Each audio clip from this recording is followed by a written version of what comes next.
Okay, so good morning, guys, and let's continue with thermodynamics.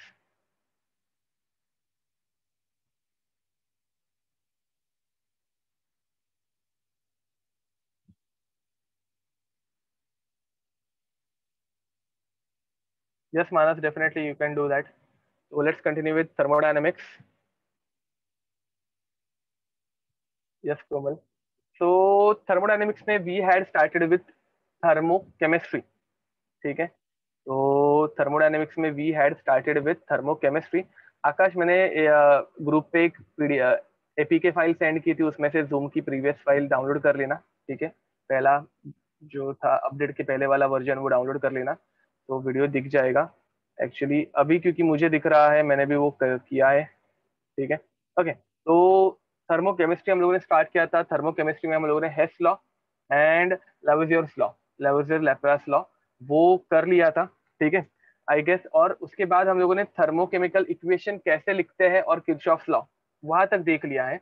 तो today we are going to start with today we are going to start with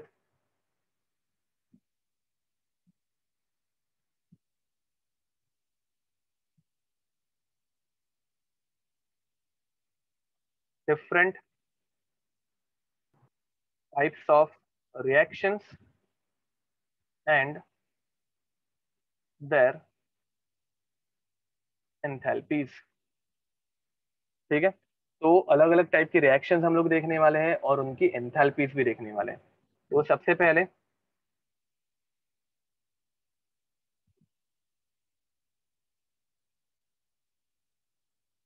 enthalpy of formation. ठीक है, number one is enthalpy of formation. अब मुझे बताओ enthalpy of formation मतलब क्या. तो कोई एक कंपाउंड जब फॉर्म होगा तो उसमें जो हीट चेंज होगी उसे हम लोग बोलेंगे enthalpy of formation. It is not a revision, ये प्रॉपर हम लोगों का डायरेक्ट में लेक्चर स्टार्ट कर रहा हूँ, क्योंकि लास्ट टाइम हम लोगों ने जस्ट थर्मोकेमिस्ट्री स्टार्ट किया था, तो रिवीजन करने जैसा इतना कुछ है ही नहीं. तो एंथैल्पी ऑफ फॉर्मेशन मतलब क्या. तो द हीट रिलीज्ड या फिर the heat involve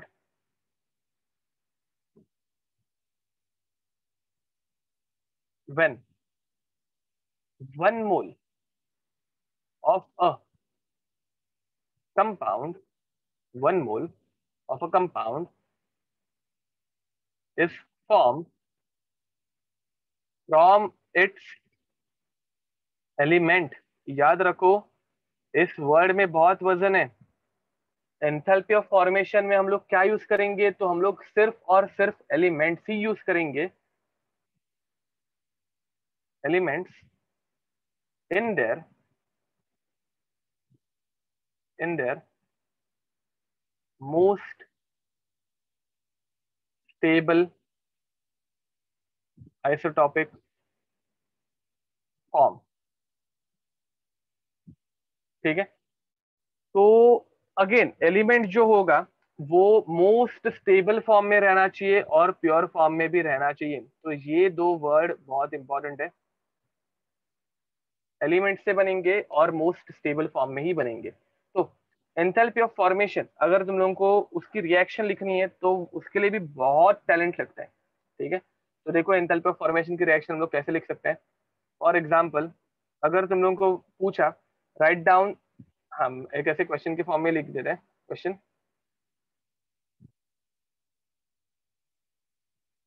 write down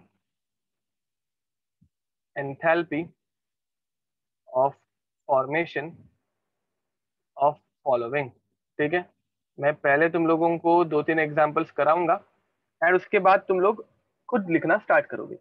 अब सबसे पहले मुझे बताओ, फॉर्मेशन अगर किसी चीज का होगा तो वो लेफ्ट हैंड साइड पे आएगा या राइट हैंड साइड पे आएगी. ठीक है, it will come on left hand side या राइट हैंड साइड. करेक्ट यश, करेक्ट बोल रहे हो. करेक्ट है अक्षय, तुहिन, प्रणय, मानस. ठीक है, तो किसी चीज की अगर फॉर्मेशन हुई है तो फॉर्म हुआ मतलब प्रोडक्ट हुआ. करेक्ट बोल रहे हो तुझा, प्रोडक्ट में आएगा वो. सिया करेक्ट है, Shravani correct, Ayush correct, Rutuja correct. तो it will come on product side, hence right hand side पे वो आने वाला है. एंड अगर कोई चीज राइट हैंड साइड पे आ रही है, फॉर एग्जाम्पल वो फॉर्म हो रही है, तो वो इधर लिख दिया मुझे समझ लो बनाना है कार्बन डाइऑक्साइड, ये फर्स्ट है। फर्स्ट क्वेश्चन में हम लोगों को पहले पूछा है write down enthalpy of formation, write down enthalpy of formation नहीं, रिएक्शन फॉर, यहाँ पे रिएक्शन फॉर लिखना, write down reaction for enthalpy of formation. अब कार्बन डाइऑक्साइड अगर तुम लोगों को बनाना है तो विच एलिमेंट्स विल बी यूज, पहले तो हम लोग यूज करेंगे कार्बन, एंड कार्बन सबसे ज्यादा स्टेबल किस फॉर्म में रहता है, तो ग्राफाइट फॉर्म में रहता है। ठीक है, तुम लोग इसको पूरा ग्राफाइट भी लिख सकते हो या फिर सिर्फ ऐसे GRAP भी लिख सकते हो। Carbon plus O2, carbon dioxide में और दो ऑक्सीजन है तो एक लगेगा O2, and in which form, तो इन गैसियस फॉर्म। समझ में आ रहा है क्या? देखो उसी बदले अगर मैं कार्बन मोनोऑक्साइड पूछता तो मुझे बताओ कार्बन मोनोऑक्साइड के लिए मुझे क्या क्या लगेगा, कार्बन मोनोऑक्साइड के लिए मुझे क्या क्या लगेगा, तो एक तो मुझे लगेगा कार्बन, वेरी नाइस यश, करेक्ट बोल रहे हो, कोमल करेक्ट आंसर है, अक्षय करेक्ट आंसर है। तो carbon which is in graphite form and oxygen in gaseous form. अब ऑक्सीजन हमेशा O2 फॉर्म में रहता है, तो ये याद रखना, तो इनकरेक्ट बोल रहे हो। तो ऑक्सीजन हमेशा O2 फॉर्म में रहता है और यहाँ पे हम लोगों को एक ही ऑक्सीजन चाहिए, तो ऐसे टाइम पे हम लोग क्या करते हैं, हम लोग हाफ O2 लिखेंगे। परफेक्ट, करेक्ट है सबका आंसर। ठीक है, तो हाफ O2 राउंडी करेक्ट आंसर था।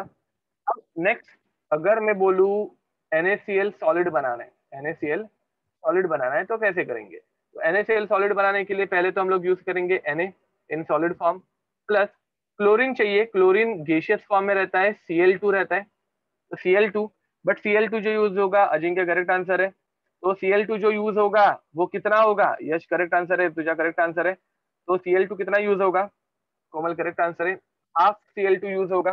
परफेक्ट, ठीक है, तो आई गेस तुम लोगों को बॉर्न हेबर साइकिल से ये थोड़ा बहुत याद है, श्रावणी करेक्ट आंसर है, तो बॉर्न हेबर साइकिल से तुम लोगों को थोड़ा बहुत ये याद है। तो मैं अभी तुम लोगों को डायरेक्ट एक्सप्रेशन लिख के दूं, मतलब तुम लोगों को डायरेक्ट मैं कंपाउंड लिख रहा हूँ और तुम लोगों को यहाँ पे इसके रिएक्टेंट कौन से यूज होंगे वो बताना है। ठीक है, C6H12O6।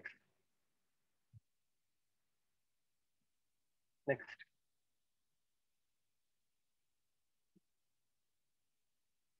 H2SO4। Next, H3BO3। ज्यादा नहीं, ये तीन कंपाउंड्स आई गेस सफिशिएंट हो जाएंगे प्रैक्टिस के लिए, तो इन तीनों के लिए लिखो। एलिमेंट्स यूज करने हैं, याद रखो, फॉर्मेशन के लिए हम लोगों को एलिमेंट्स यूज करने रहते हैं, भूल मत जाना।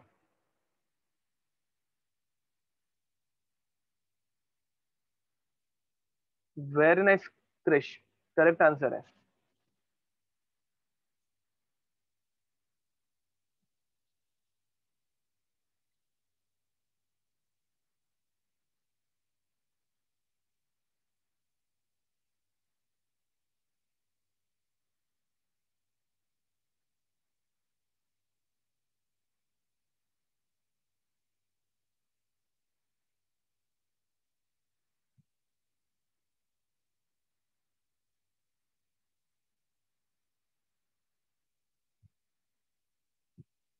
एलिमेंट्स यूज करना हर एक जन, कोमल करेक्ट आंसर है।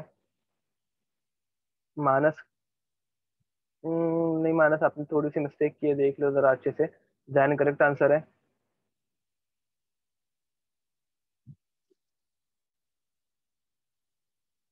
श्रावणी करेक्ट आंसर है। अजिंक्य आपने मॉलिक्यूल्स यूज किए, जरा देखो एलिमेंट यूज करने हैं हम लोगों को। ऋतुजा करेक्ट आंसर है। अक्षय करेक्ट आंसर है।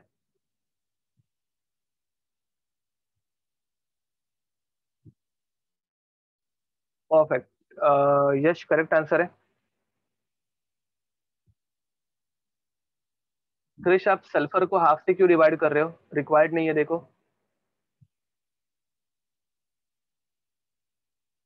आयुष करेक्ट आंसर है।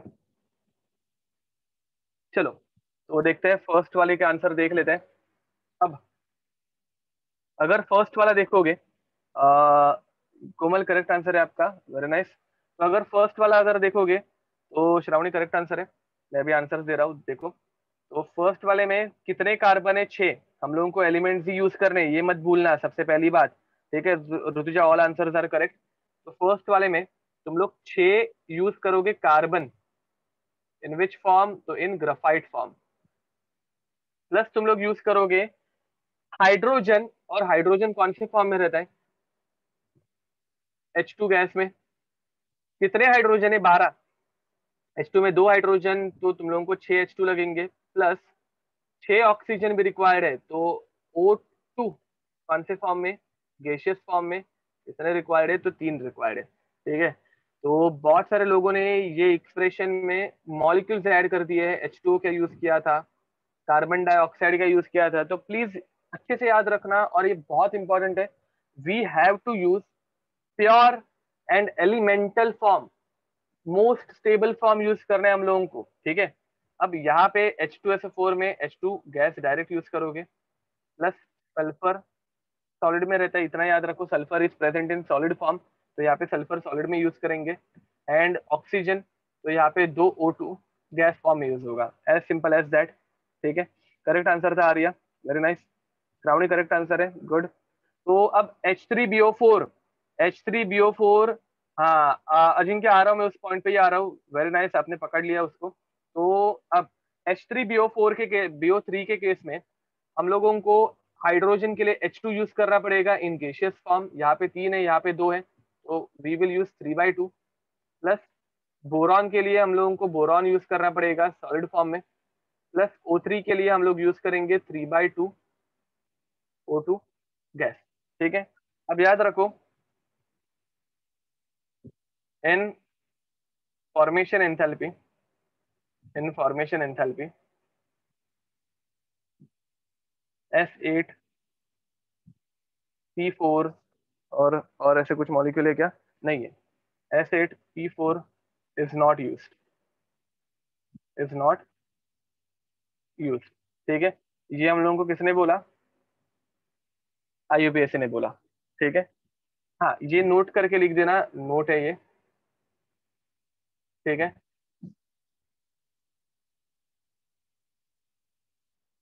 तो लिख दो। एंड ये फर्स्ट पॉइंट था, सेकंड पॉइंट जो हम लोगों ने बोर्ड्स में भी लिखा था, formation enthalpy, formation enthalpy of elements in there pure and standard form, pure and standard form. अब मुझे बताओ, वो खुद सबसे प्योर और सबसे स्टैंडर्ड है, तो उसको बनाने के लिए भी तुम लोगों को सबसे प्योर और स्टैंडर्ड कंपाउंड यूज करना पड़ेगा। फॉर एग्जाम्पल, तुम लोगों को कार्बन ग्राफाइट फॉर्म में बनाना है, तुम लोगों को कार्बन ग्राफाइट फॉर्म में बनाना है, अब यही सबसे प्योर और सबसे स्टैंडर्ड है, तो इसको अगर तुम लोगों को बनाना होगा, तो तुम लोगों को क्या यूज करना पड़ेगा? अगर यही सबसे ओरिजिनल है, ठीक है, अगर तुम लोगों को नाइकी खरीदना है या फिर नाइकी बनाना है, तो तुम लोगों को नाइकी के पास जाके ही उनसे उसका उसका ट्रेडमार्क लेना पड़ेगा। ठीक है, तो ऑब्वियसली हम लोगों को कार्बन ग्राफाइट ही बनाना है। ठीक है, तो प्योर कंपाउंड अगर बनाना है, मतलब प्योर कोई चीज बनानी है, तो हम लोगों को वही उसका रिएक्टेंट के लिए यूज करना पड़ेगा। एंड मुझे बताओ, अगर उसी कंपाउंड से वही कंपाउंड बन रहा है, मतलब कुछ एनर्जी का ट्रांजैक्शन होगा क्या? कुछ चेंज ही नहीं आया ना, तो कुछ एनर्जी का ट्रांजैक्शन होगा क्या? बिल्कुल नहीं होगा, तो यहाँ पे तुम लोगों को जीरो मिलेगा। ठीक है, in standard form it is zero, in standard form it is zero, yup it is a waste of time, correct बोल रहे हो। ये मतलब ये करना मतलब कुछ नहीं कर रहे हैं हम लोग इन जनरल। ठीक है, तो इसके लिए एग्जाम्पल्स लिख दो, examples, carbon graphite, O2 gas, H2 gas. ठीक है, I2 solid, Br2 liquid, etcetera etcetera etcetera. ठीक है, तो चलो क्वेश्चन एक दे रहा हूं मैं, वो सॉल्व करो।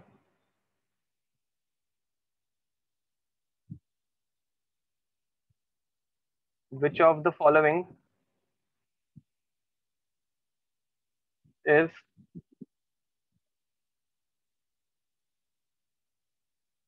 स्टैंडर्ड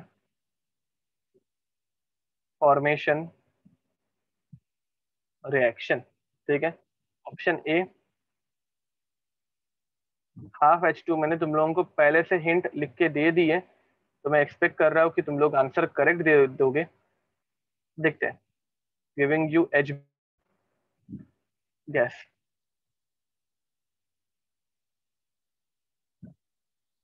यस करेक्ट बोल रहे हो तुझा। बाद में half H2 gas plus half I2 solid giving you HI gas, sorry I2 gas giving you HI gas. Part C, H2 gas plus Cl2 gas giving you 2 HCl and option D correct बोल रहे हो Komal. Half H2 gas plus half Cl2 gas giving you HCl gas. ठीक है, बताओ which one is correct. Ajinkya very nice, correct answer है आपका। यश correct answer है। नहीं ऋतुजा, नहीं यूज कर पाएंगे हम लोग। Okay, this is a MCQ, एक ही आंसर करेक्ट है। प्रणय करेक्ट आंसर है। This is a MCQ, MSQ रहता है तो मैं लिख के दे दूंगा। श्रावणी करेक्ट आंसर है। ऋतुजा करेक्ट आंसर है।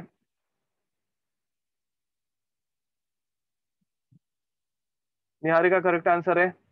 जिनको मैंने करेक्ट बोला नहीं है, बार बार आंसर सेंड ना करें। आपका आंसर रॉन्ग है, इसलिए नहीं कि सैब बोल रहा हूँ। Yash correct answer with correct explanation. Shubhangi correct answer है। नक्षत्र करेक्ट आंसर है। सोनाली करेक्ट आंसर है। ओके, तो बहुत लोगों का आंसर करेक्ट आया है। जैन करेक्ट आंसर है। बहुत लोगों ने एक सिंपल मिस्टेक की है, एकदम सिंपल मिस्टेक। कोमल करेक्ट आंसर है। तो कि तुम लोगों ने आंसर सी करेक्ट बोल दिया। आंसर सी करेक्ट क्यों नहीं है? बिकॉज यहाँ पे ये दो मोल बन रहे हैं, और हम लोगों ने डेफिनेशन में क्या लिखा है? मैंने डेफिनेशन पूरी लिखी है, हाँ थैंक गॉड मैंने लिखी है पूरी। बोर्ड्स में डेफिनेशन में अच्छे से लिख के देता हूँ ना, यहाँ पे नहीं। बट 1 मोल के लिए फॉर्मेशन कितने मोल के लिए होता है? 1 मोल के लिए होता है, याद रखो। एंड ऑप्शन सी में कितने मोल का फॉर्मेशन हो रहा है? 2 मोल्स का हो रहा है। तो याद रखो, हमेशा एंथैल्पी चेंज 1 मोल के लिए होता है, एंड फॉर्मेशन तो हमेशा 1 मोल के लिए ही रहता है। ठीक है, तो ऑप्शन सी पहले ही रूल आउट हो गया। ऑप्शन सी तो सबसे इजी था, 2 मोल होंगे ही नहीं, वो कैंसिल आउट हो गया। अब ऑप्शन ए, बी और डी तीनों करेक्ट लग रहे हैं। कुछ लोगों ने ए, बी, डी ये भी आंसर दिया था, तीनों करेक्ट लग रहे हैं। बट ए और बी में एकदम छोटा सा चेंज है। ब्रोमीन जो रहता है वो स्टैंडर्ड फॉर्म में रहता है लिक्विड। आयोडीन जो रहता है वो स्टैंडर्ड फॉर्म में रहता है सॉलिड।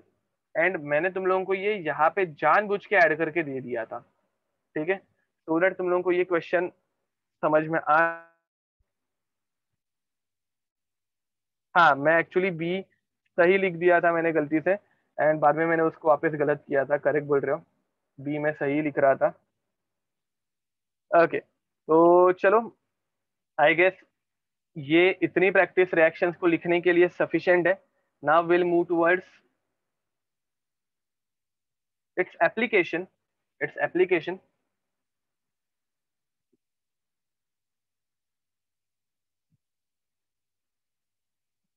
एप्लीकेशन ऑफ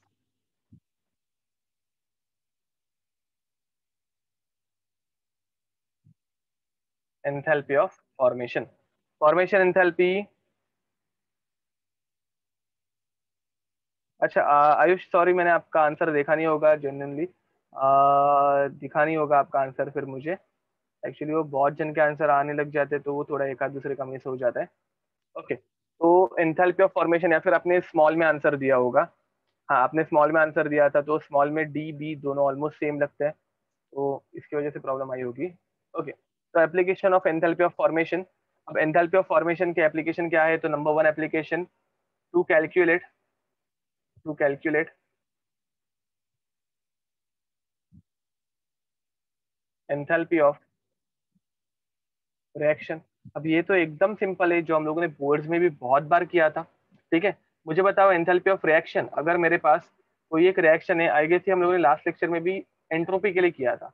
मेरे पास कोई एक रिएक्शन है A plus be giving me C plus D, assume करते हैं 2A plus 3B giving me 4C plus 2D, ऐसी कोई रिएक्शन है। तो वेरी नाइस अक्षय, करेक्ट बोल रहे हो। प्रोडक्ट माइनस रिएक्टेंट इतना ही करना है, ठीक है। अब इसकी एंथैल्पी समझ लो है डेल्टा एच ए, इसकी है डेल्टा एच बी, इसकी एंथैल्पी है डेल्टा एच सी, और इस वाले की है डेल्टा एच डी। अब स्टैंडर्ड एंथैल्पी अगर बोलेंगे तो ऊपर की तरफ नॉट आ जाएगा, ऊपर की तरफ क्या आ जाएगा, नॉट। एंड स्टैंडर्ड ये कब यूज होता है, at 298 kelvin, 1 bar pressure and for 1 molar solution, ठीक है। तो वेरी नाइस, करेक्ट बोल रहे हो अक्षय। तो अब यहाँ पे अगर तुम लोगों को एंथैल्पी ऑफ रिएक्शन पूछी तो फॉर्मूला हम लोगों का क्या है, एंथैल्पी ऑफ रिएक्शन अगर पूछा तो हम लोगों का फॉर्मूला क्या आएगा, summation of enthalpies of product minus summation of enthalpies of reactant, ठीक है। हाँ, टी में और मे नॉट बी 298, करेक्ट बोल रहे हो, ठीक है। तो product minus reactant, very nice.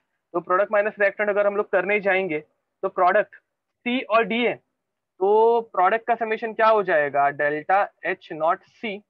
But ये मोलार एंथैल्पी रहती है, molar enthalpy is for 1 mole, and मेरे पास यहाँ पे कितने मोल्स है, तो आई हैव 4 मोल। तो what I will do, 4 into H C plus, बाद में क्या हो जाएगा, 2 इंटू एच नॉट डी, ये हो गया प्रोडक्ट, ये हो गया product. And not just standard enthalpy, not represents what, याद रखो 2 टाइप के एंथैल्पीज रहते हैं, एक बार यहाँ पे वापस लिख देते हैं रिमाइंडर। इसे हम लोग बोलते हैं स्टैंडर्ड एंथैल्पी, ये आ गया, इसका मतलब स्टैंडर्ड एंथैल्पी है और कुछ नहीं। स्टैंडर्ड एंथैल्पी एक स्टैंडर्ड कंडीशन पे कैलकुलेट की जाती है, 1 बार एटमॉस्फेरिक प्रेशर, ठीक है। टेम्परेचर हम लोग यूज करते हैं 298 केल्विन, बट ये डिफर भी हो सकता है। कॉन्सेंट्रेशन हम लोग यूज करते हैं 1 मोलार, ठीक है। तो इसे हम लोग बोलते हैं स्टैंडर्ड। अगर ऊपर की तरफ जीरो मतलब नॉट नहीं लिखा होगा तो खत्म, ये नॉन स्टैंडर्ड कंडीशन है, इतना ही मीनिंग है और कुछ नहीं। अब ये हो गया रिएक्टेंट, सॉरी ये हो गया प्रोडक्ट साइड माइनस रिएक्टेंट करना है। अब रिएक्टेंट में ए और बी है, बट ए के 1 मोल के लिए नहीं दी, 1 मोल के लिए हम लोग को वैल्यू दी है, 2 मोल्स के लिए हम लोग को निकालना है। तो क्या होगा, 2 into delta H not A plus 2 into, sorry B के लिए क्या हो जाएगा, तो 3 into delta H not B, ठीक है। Any doubt, okay. तो वाइवा का पोर्शन तुम लोगों को 1 वीक पहले जिसकी वाइवा होगी उनको अनाउंस कर दिया जाएगा, डोंट वरी। यस, हम लोग स्टोइकियोमेट्रिक कोएफिशिएंट को मल्टीप्लाई करते हैं। यही फॉर्मूला कभी कभी तुम लोगों को ऐसे भी दिखता है, यही फॉर्मूला तुम लोगों को कभी कभी ऐसे भी दिखता है, जो मुझे थोड़ा कॉम्प्लेक्स लगता है, स्टूडेंट कंफ्यूज हो सकते हैं, इसलिए मैं लिख के नहीं देता। बट ये फॉर्मूला ऐसे भी लिखा हुआ दिखेगा तुम लोगों को।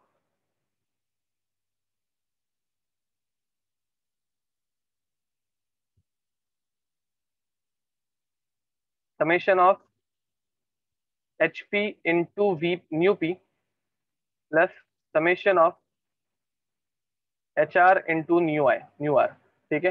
न्यू मतलब स्टोइकियोमेट्रिक कोएफिशिएंट, तो ये फॉर्मूला तुम एंट्रेंस के बुक्स में ऐसे भी लिखा हुआ दिख सकता है, but I prefer product minus reactant, वो कैसे बोलने में भी इजी गिरता है और याद रखने में भी बहुत इजी हो जाता है, ठीक है। तो जितना इजी हो उतना ही याद रखो।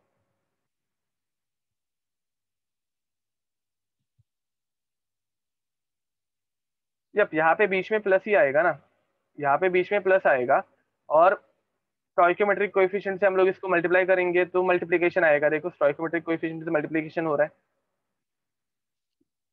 ओके। लिख के हो गया सबका।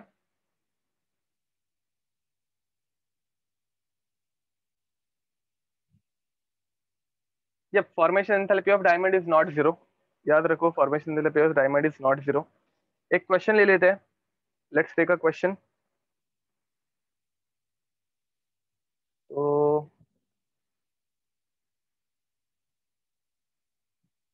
Calculate delta H R for following. ठीक है, delta H R for following. Number one is OF2 plus H2O giving you O2 plus 2HF। ठीक है, तो यहाँ पे तुम लोगों को एग्जाम में ऐसा चार्ट बनाया हुआ दिखेगा जिसमें सब्सटेंस एंड उनकी एंथैल्पी जूल पर मोल में दी होगी। ठीक है, तो अब ऊपर तुम लोगों को रिएक्शन दे दी है एंड नीचे तुम लोगों को सब्सटेंस दे के रखे हैं OF2 H2O एंड HF। ठीक है, OF2 की फॉर्मेशन एंथैल्पी है +20, ये किलो जूल्स में, किलो जूल पर मोल है। +20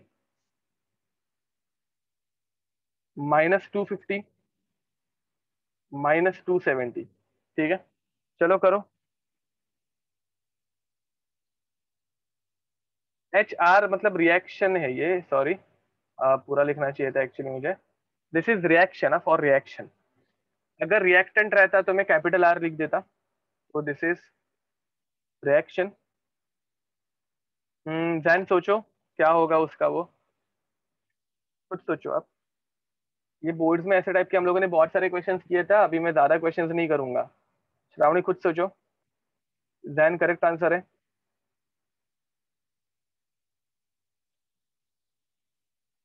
हम लोगों ने बोर्ड्स में भी ऐसे टाइप के क्वेश्चंस किए थे, तो अभी मैं ज्यादा हेल्प नहीं करूंगा, अभी तुम लोगों को मुझे आंसर भेजना है डायरेक्ट।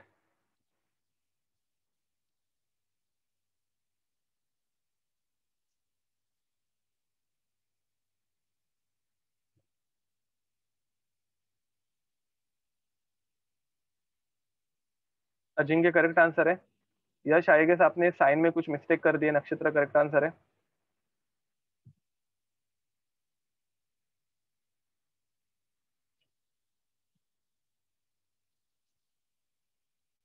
गणय आपने भी आई गेस साइंस में कुछ मिस्टेक कर दिए। मैंने साइन चेंज करके किलो जूल्स कर दिया है, नहीं तो वो मुझे 20,000 2,50,000 ऐसे देने पड़ता। ऋषिकेश करेक्ट आंसर है। ओके, तो देखो कुछ लोगों का ये डाउट था कि sir what about O2, O2 की वैल्यू तो दी ही नहीं है। बट O2 ये एक एलिमेंटल फॉर्म में है और प्योर है। अक्षय बराबर बोल रहे हो, तो इट्स आंसर इज 0। ठीक है, याद रखो जिस किसी ने डाउट पूछा था, जिन लोगों ने, तो ये हमेशा याद रखना, जो वैल्यू दी नहीं रहती ना, इग्नोर कर दो, वो 0 ही है।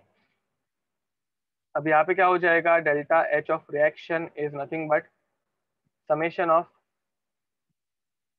Enthalpy of product minus summation of enthalpy of reactant. अब प्रोडक्ट माइनस रिएक्टेंट करने और कुछ नहीं, तो प्रोडक्ट देखो क्या थे, O2 और H2F, सॉरी 2HF, क्या बोल रहा हूँ मैं भी, तो 2HF। तो HF के लिए वैल्यू दी है -270, -270 को 2 से मल्टीप्लाई कर दो, डायरेक्ट मल्टीप्लाई कर दो, -540। ठीक है, minus into bracket H2O and OF2। H2O के लिए तुम लोगों को वैल्यू देके रखी है -250 +20। तो -250 +20 कितना हो जाएगा, प्लीज ब्रैकेट्स अच्छे से बनाना। हम लोगों ने अगर ब्रैकेट्स नहीं बनाए तो हम लोगों को समझ में ही नहीं आएगा कौन सी साइन कहाँ पे कैसे अप्लाई हो रही है। तो -250 +220 हो जाएगा -230, -230 और ये माइनस अंदर मल्टीप्लाई होके हो जाएंगे +230, तो -540 +230। समझ में आ रहा है। कुछ लोगों ने ये ब्रैकेट इग्नोर कर दिया था गलती से, एंड इसलिए तुम लोगों का आंसर -230 के बदले +230 आ गया। +230 को इसमें ऐड करोगे, सॉरी माइनस, हाँ, तो माइनस ऑफ +230, तुमने -230 किया और इसलिए तुम लोगों का आंसर कुछ अलग आ रहा था, 870 या कुछ। ठीक है, अब अगर करोगे तो आंसर क्या आएगा, माइनस कर दो इन दोनों को, तो आंसर आ रहा है -310 किलो जूल पर mole. This is enthalpy of reaction. यहाँ पे तुम लोगों को पर मोल लिखने की जरूरत नहीं है।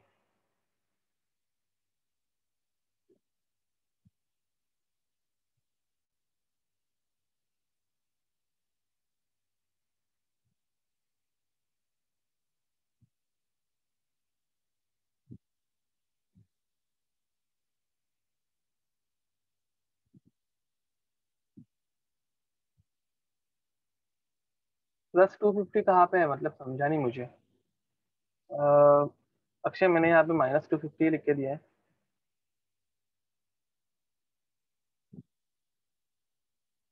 एच एफ, क्या बोल रहे हो आप?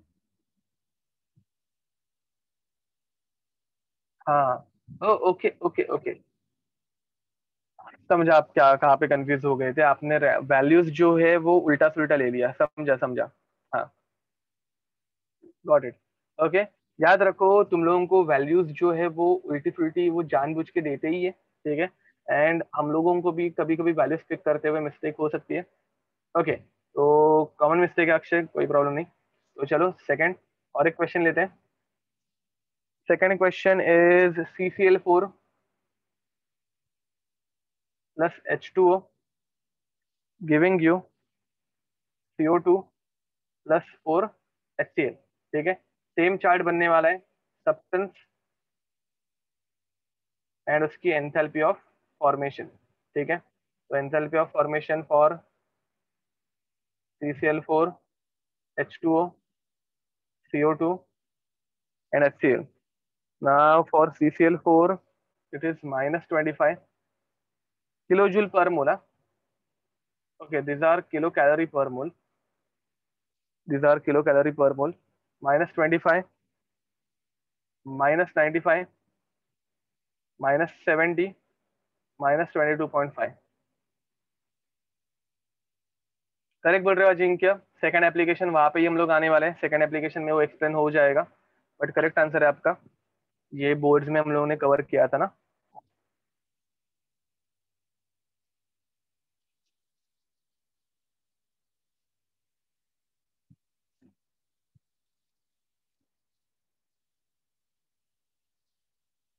Reaction is already balanced, no it is not balanced. Yup, reaction balance करने की जरूरत नहीं है तुम लोगों को एग्जाम में। अगर रिएक्शन देंगे तो बैलेंस करके ही देंगे। मैंने वो गलती से बैलेंस नहीं की थी।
ओके, आंसर तुम लोग भेज दो, बट अभी के लिए मुझे आंसर खुद को नहीं पता है, तो देखना पड़ेगा। चलो निकाल लेते हैं जिस किसी को आंसर नहीं आया।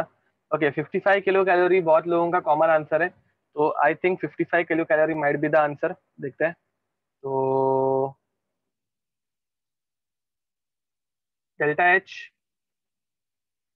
Of reaction is equals to product minus reactant. Product क्या है पहले, CO2। CO2 देखो एक ही है यहाँ पे, -70, तो हम लोग लिखेंगे -70 प्लस HCl4 इंटू 22.4, 22.5, ठीक है, माइनस में, minus again square bracket, CCl4 -25 है, प्लस 2 इंटू -95 क्योंकि वाटर 2 है, ठीक है। तो -70 प्लस 4 इंटू 22.5, 4, 88, 88.5, मतलब 90। तो -70 प्लस माइनस माइनस ही होने वाला है, तो -90 माइनस -25 प्लस 2 इंटू 95, 180, 190, ठीक है। तो देखो ये 90 और ये, सॉरी ये माइनस के बदले मैंने प्लस लिख दिया है। तो अभी क्या हो जाएगा, कैलकुलेशन करते वक्त मैं कैसे प्रेफर करता हूँ कैलकुलेट करना, तो ये 90 और ये 90 गए, 100 बच गए। कितने बच गए, 100 बच गए। ठीक है। अब 70 में से 100 निकाल दिया तो 30 बच गए। कैलकुलेशन कैसे इजी कर सकते हो समझ में आ रहा है। अब 25 और 30 इन दोनों को ऐड कर दो तो आंसर आएगा माइनस नहीं +55 किलो कैलोरी।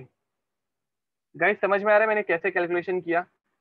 अगर बाउंसर गया होगा तो तुम लोग नॉर्मली जैसे एडिशन करते हो वैसे भी कर सकते हो, but this is quite simple ना। 90 और 190 एकदम अच्छे नंबर मिल गए थे, डायरेक्ट हम लोग कैंसिल कर सकते थे। 100 में से 30 माइनस किया, 25 और 30 को ऐड कर दिया, एंड ऑफ डिस्कशन। ठीक है। तो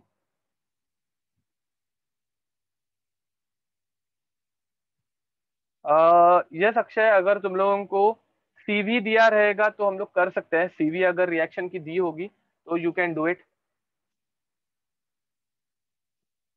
ओके, तो चलो क्वेश्चन। सीवी नहीं, हाँ सीवी या फिर सीपी दोनों में से एक दिया होगा तो तुम आप कर सकते हो। सीवी दिया होगा तो हम लोग सीपी कैलकुलेट कर सकते हैं ना। इफ एंथैल्पी ऑफ फॉर्मेशन, एक last question, if enthalpy of formation,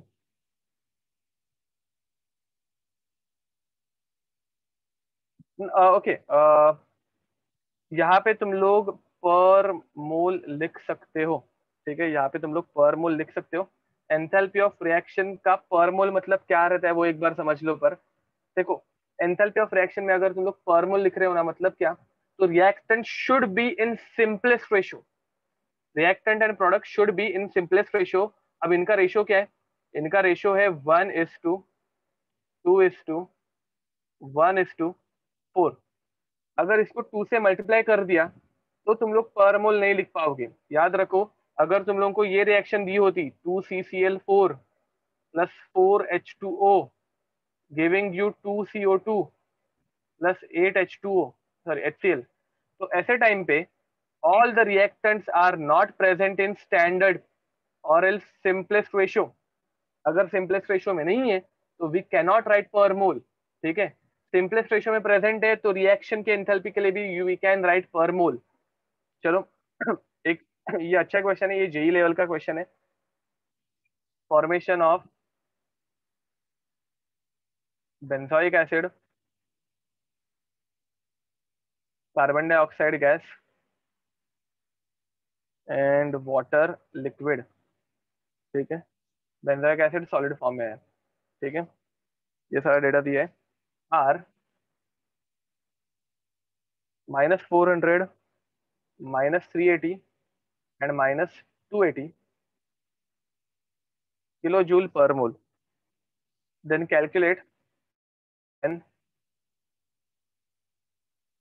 calculate heat released at constant volume, at constant volume when 1 mole of benzoic acid C6H5COH solid is burnt at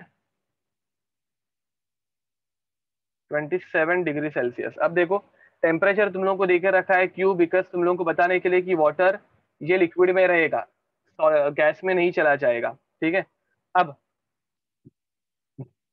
first of all, exam में ऐसे बहुत सारे question आते हैं जहां पे reaction पहले से दी नहीं रहती, तुम लोगों को रिएक्शन लिखनी रहती है। अब मुझे यहाँ पे बेंजोइक एसिड लिखने में बोर हो रहा था, इसलिए मैंने बेंजोइक एसिड का मॉलिक्यूलर फॉर्मूला दे दिया।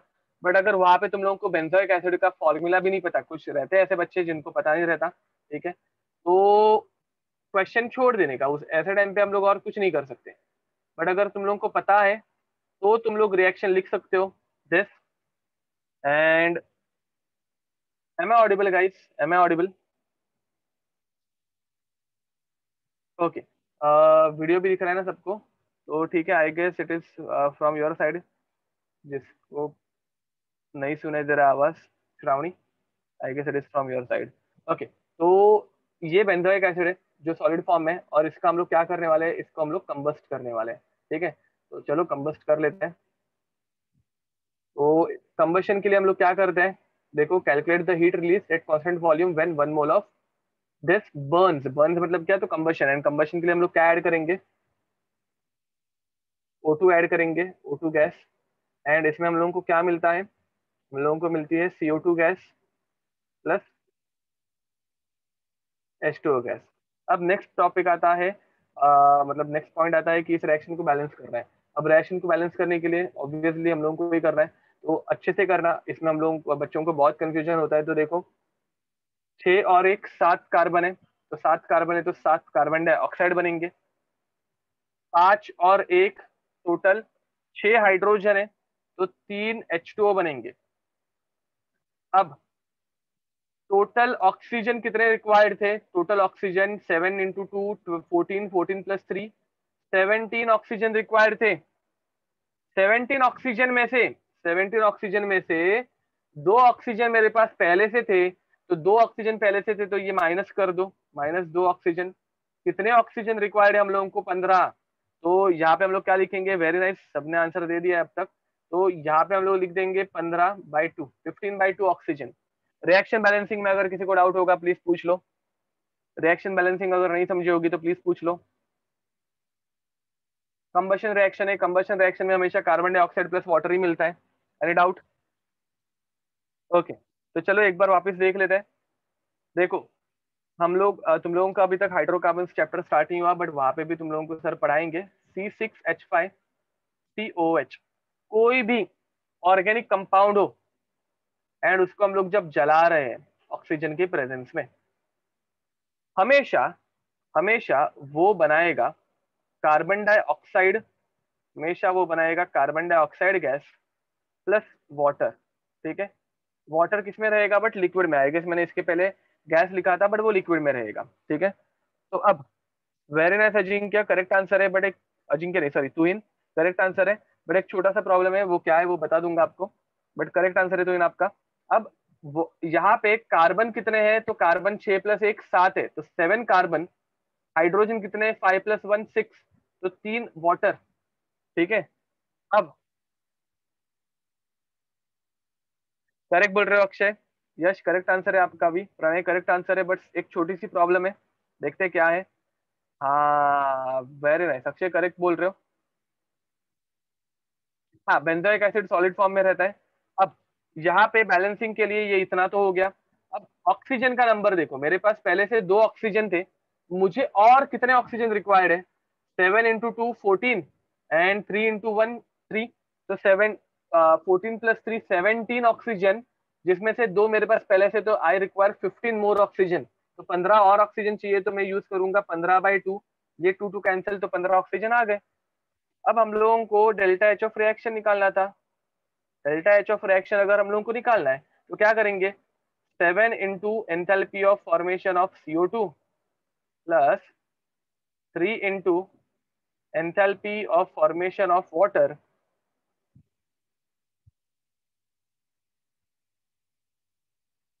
Minus enthalpy of formation of C6H5COOH। ये सिर्फ फॉर्मेलिटी के लिए, ठीक है, ये 2 आई गेस मैंने अंडू कर दिया। अब कार्बन डाइऑक्साइड के एंथैल्पी ऑफ फॉर्मेशन कितने दिए मैंने, कार्बन डाइऑक्साइड की है 380, तो 7 × 380 -380 एक्चुअली, प्लस 3 × वाटर के लिए मैंने क्या लिया है, वाटर के लिए -280। ठीक है, -400, -400। तो अब नहीं, गैसियस कंपाउंड ही थोड़ी ना लेंगे हम लोग, यहाँ पे एंथैल्पी ऑफ फॉर्मेशन जिस जिसका है वो सारे के सारे हम लोग लेंगे।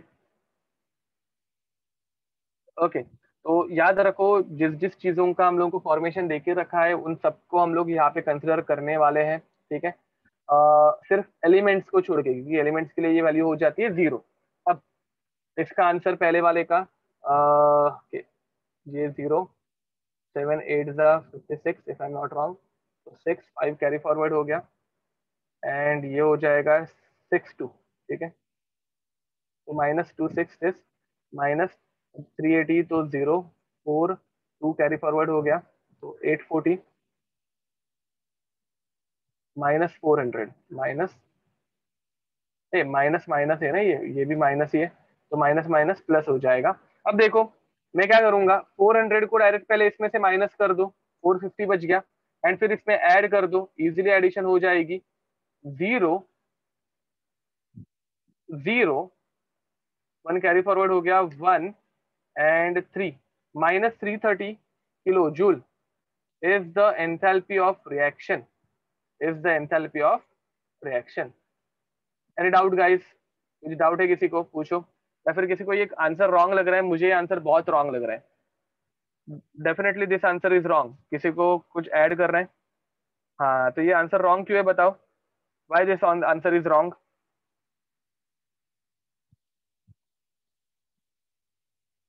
तो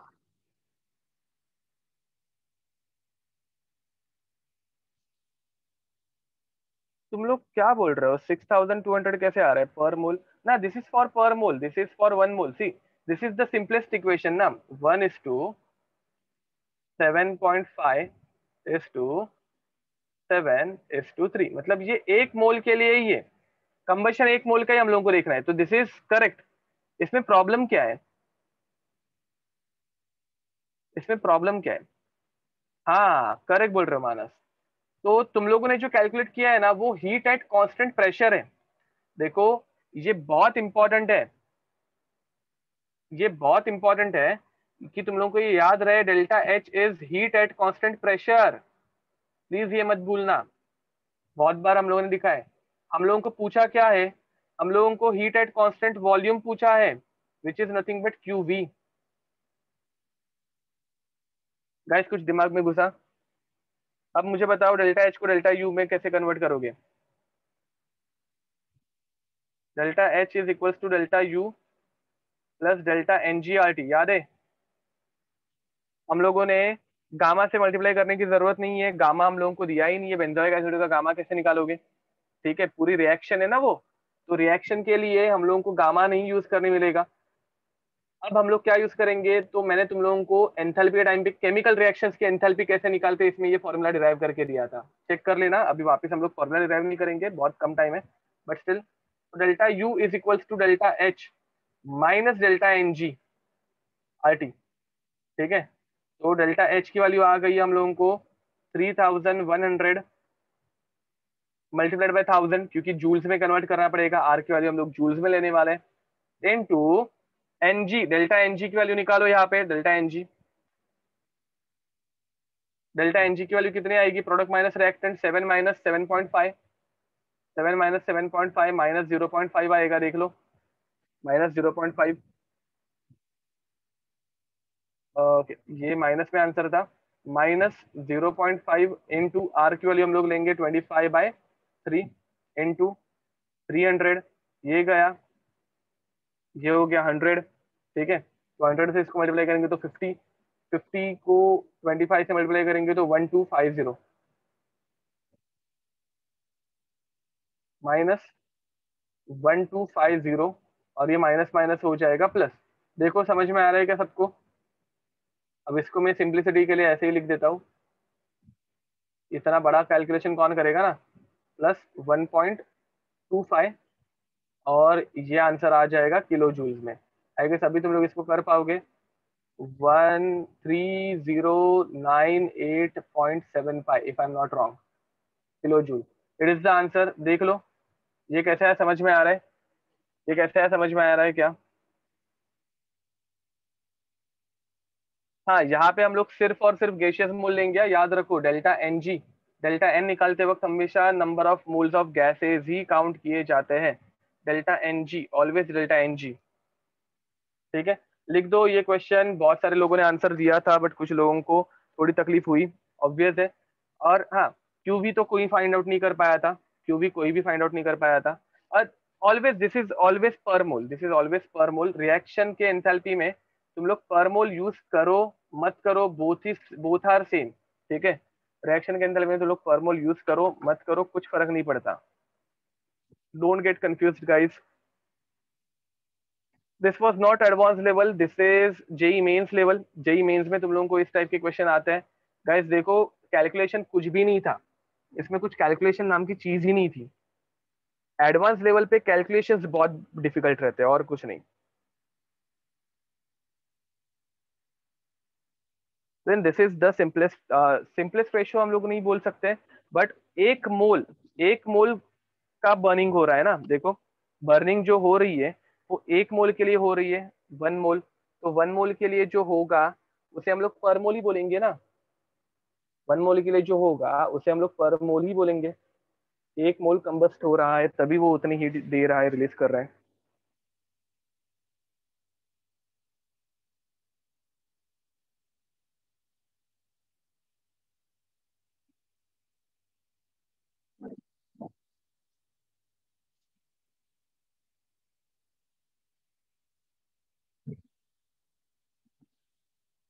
और ऋतुजा देखो, डेल्टा एच की ही वैल्यू हम लोगों को दी है, एंथैल्पीज हम लोगों को दिए थे। तो एंथैल्पीज अगर दी थी तो हम लोग एंथैल्पी चेंज ही कैलकुलेट कर सकते हैं। हम लोगों ने एंथैल्पी चेंज कैलकुलेट किया, एंड एंथैल्पी चेंज जो रहता है वो एट कांस्टेंट प्रेशर रहता है।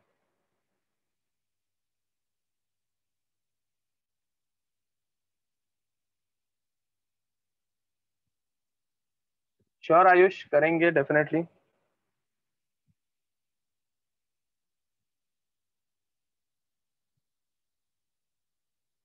तो in that was for reaction but this is combustion.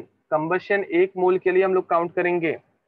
See, this is a reaction accepted, but right now they are asking us what enthalpy, sorry, heat released for 1 mole of combustion। तो एक मोल के लिए ही है ना वो at the end, तो एक मोल के लिए कितनी हीट रिलीज हुई, एक मोल बेंजोइक एसिड के लिए इतनी हीट रिलीज हुई। तो this is for 1 mole of benzoic acid. समझ में आ रहा है अभी? देखो, दिस इज फॉर 1 मोल पर mole of benzoic acid. Yes नक्षत्र, देखा है मैंने वो, आई लाइक इट। ओके, तो चलो सेकंड एप्लीकेशन की तरफ जाते हैं। फर्स्ट एप्लीकेशन रिएक्शन एंथैल्पी निकालना, जो हम लोगों ने पहले भी देखा था। And second application which is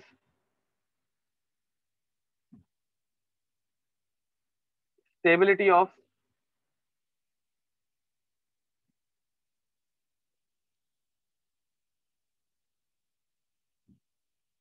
isotopes slash compounds slash isomer. एक साथ ही 2 से 3 टॉपिक्स हम लोग एक साथ कवर कर लेंगे, ठीक है? अलग अलग पढ़ने में टाइम वेस्ट होगा और कुछ नहीं होगा।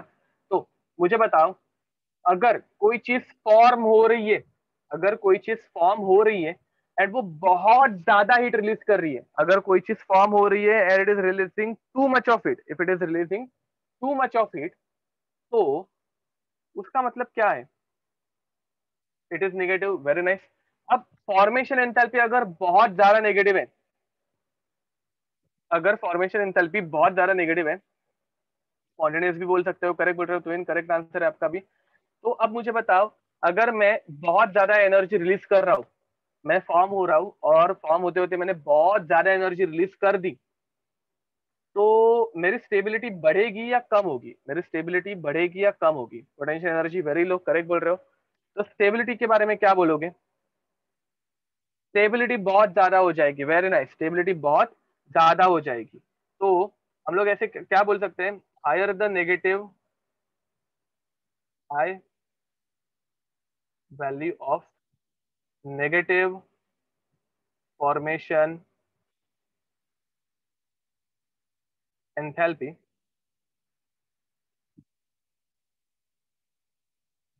denotes, high value of negative formation enthalpy denotes higher stability, higher stability, ठीक है? जितनी ज्यादा नेगेटिव फॉर्मेशन एंथैल्पी की वैल्यू, उतनी ज्यादा स्टेबिलिटी, याद रखना, ठीक है?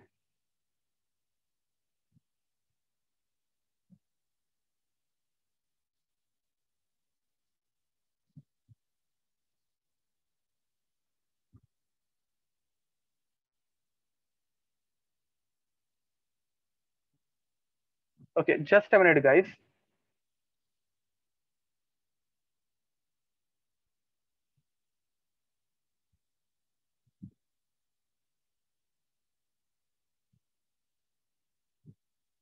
ओके।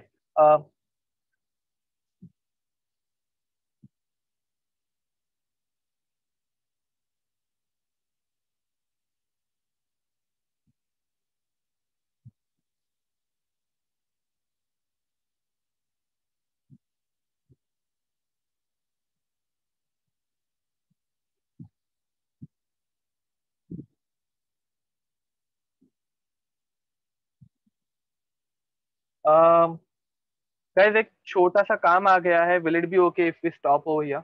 आई नो बहुत छोटा ही ये हो गया लेक्चर, बट ठीक है। थोड़ा सा मतलब मेरा स्टार्टिंग में भी एक एक्चुअली लेक्चर था, नहीं तो